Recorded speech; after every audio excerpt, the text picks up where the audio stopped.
Hello students, welcome to वायु learning. आज हम पढ़ने वाले हैं सेंट्रोजोम, सेंट्रियोल्स और माइक्रोबॉडीज। पहले हम बात करते हैं कि सेंट्रोजोम क्या होता है। तो सेंट्रोजोम क्या होता है? ये एक ऐसा ऑर्गेनल है जिसके अंदर क्या प्रेजेंट है, दो सिलेंड्रिकल स्ट्रक्चर जिनको हम बोलते हैं सेंट्रियोल्स। यानी हम कह सकते हैं कि सेंट्रियोल्स मिलकर क्या बना रहे हैं, पूरा सेंट्रोजोम बना रहे हैं। ओके, अब जैसे यहाँ पर हमें ये बताया हुआ है, हमने कहा सेंट्रोजोम क्या है, तो ये पूरा जो है ये क्या है, ये सेंट्रोजोम है जिसके अंदर हम क्या देख रहे हैं, ये ब्लैक कलर के स्टिक लाइक स्ट्रक्चर जिनको हम माइक्रोट्यूब्यूल्स बोलते हैं। इसकी जो मैट्रिक्स होती है उसमें वो कैसी होती है, प्रोटीनिशियस होती है, इसलिए उसको हम क्या बोलेंगे, pericentriolar materials. Okay, pericentriolar material जो होता है इसको पीसीएम बोलते हैं, यानी प्रोटीनिशियस मैट्रिक्स है इसकी। और इसमें हम ये दो रॉड लाइक स्ट्रक्चर्स देख रहे हैं इस तरह के, यानी दो सिलेंड्रिकल स्ट्रक्चर्स जो होते हैं उसको हम बोलते हैं सेंट्रियोल, वो प्रेजेंट होते हैं।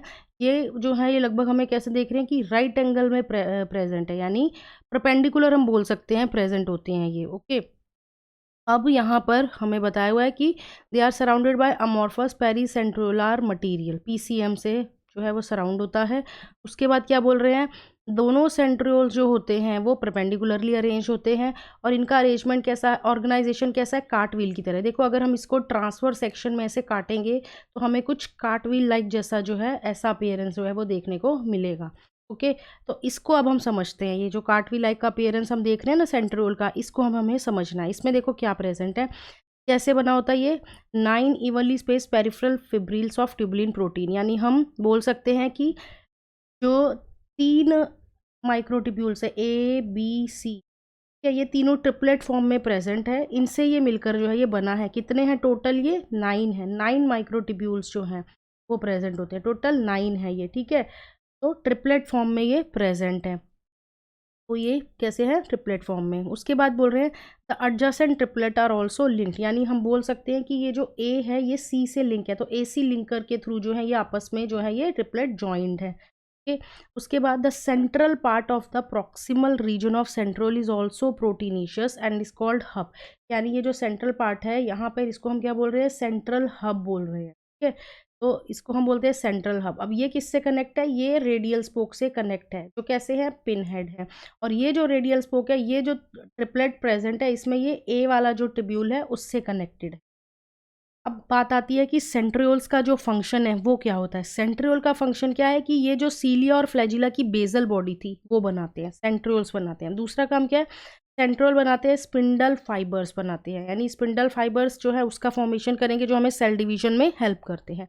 यहाँ हमने एक चीज़ देखी कि यहाँ पर हम बोल रहे हैं ये 9 जो है वो माइक्रोट्यूब्यूल का ट्रिपलेट है, तो यहाँ पे अरेंजमेंट कैसा है, 9 + 0 है, क्योंकि सेंट्रल में जो है वो हमें माइक्रोट्यूब्यूल देखने को नहीं मिल रहा है, इसलिए हम यहाँ पर क्या बोलेंगे कि अरेंजमेंट कैसा है, 9 + 0 का अरेंजमेंट है। तो ये अभी हमने देखा कि सेंट्रोजोम और सेंट्रियोल्स के बारे में बात करी। अब हम जो है वो माइक्रोबॉडीज़ पढ़ते हैं। अब देखो माइक्रोबॉडीज़ पढ़ते हैं। माइक्रोबॉडीज़ क्या होती हैं, हम इनको क्या बोलते हैं, मेम्ब्रेन बाउंड माइन्यूट वेसिकल्स, यानी कुछ इस तरह की बहुत ही छोटी छोटी वेसिकल्स जो मेम्ब्रेन से बाइंड है। ठीक है, उनको हम बोलते हैं माइक्रोबॉडीज़। और इनके अंदर बहुत सारे एंजाइम्स प्रेजेंट होते हैं। प्लांट्स और एनिमल सेल्स जो हैं इनमें हमें ये देखने को मिलती हैं। ठीक है, तो पहली माइक्रोबॉडी हम पढ़ रहे हैं पेरोक्सीजोम्स। पेरोक्सीजोम्स जो होती हैं ये किस पे मिलेंगी, ग्रीन प्लांट्स में, फोटोसिंथेटिक प्लांट्स में। और जो वर्टिब्रेट्स होते हैं उनकी लीवर और किडनी में हमें ये देखने को मिलते हैं।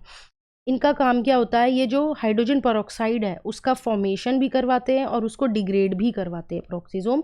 और पेरोक्सीजोम प्लांट्स के अंदर फोटो रेस्पिरेशन, यानी जो हमारी C2 साइकिल होती है ना उसमें इन्वॉल्व होते हैं। उसके बाद बात करते हैं ग्लाइयोक्सिजोम। ग्लाइयोक्सिजोम जो होती है ये क्या करते हैं, ये हमें फैट रिच जो प्लांट सेल्स होते हैं उनमें हमें ये देखते हैं। और ये किस में इन्वॉल्व होते हैं, ये इन्वॉल्व होते हैं बीटा ऑक्सीडेशन जो होता है फैट्स का, यानी फैटी एसिड का कन्वर्जन जो होगा वो किस में होगा, एसिटाइल कोएंजाइम ए में, उसमें ये इन्वॉल्व होते हैं। और ये ग्लाइयोक्सिलेट पाथवे जो होता है उसमें भी इन्वॉल्व होते हैं। ग्लूकोनियोजेनेसिस जो होते हैं, यानी फैट से कार्बोहाइड्रेट का जो कन्वर्जन होता है उसमें भी ये इन्वॉल्व होते हैं। ठीक है, लास्ट जो माइक्रोबॉडी है वो है स्पेरोजोम्स। स्पेरोजोम्स को हम प्लांट के लाइसोजोम्स भी बोलते हैं, प्लांट के लाइसोजोम्स बोलते हैं हम इनको, क्योंकि इनके अंदर भी क्या होती है, हाइड्रोलिटिक एक्टिविटी होती है। ठीक है, तो हम इन्हें प्लांट का लाइसोजोम्स बोलते हैं। ये क्या है, ये हमें सिर्फ और सिर्फ प्लांट्स में ही देखने को मिलते हैं, प्लांट सेल्स में ही हमें ये मिलेंगे।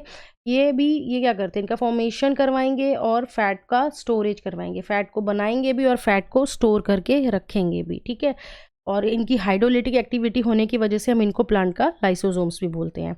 तो ये हमने माइक्रोबॉडीज़ देखा। अब नेक्स्ट जो हमारा लास्ट टॉपिक बचता है इस चैप्टर का, वो है न्यूक्लियस, जो हम नेक्स्ट क्लास में पढ़ेंगे।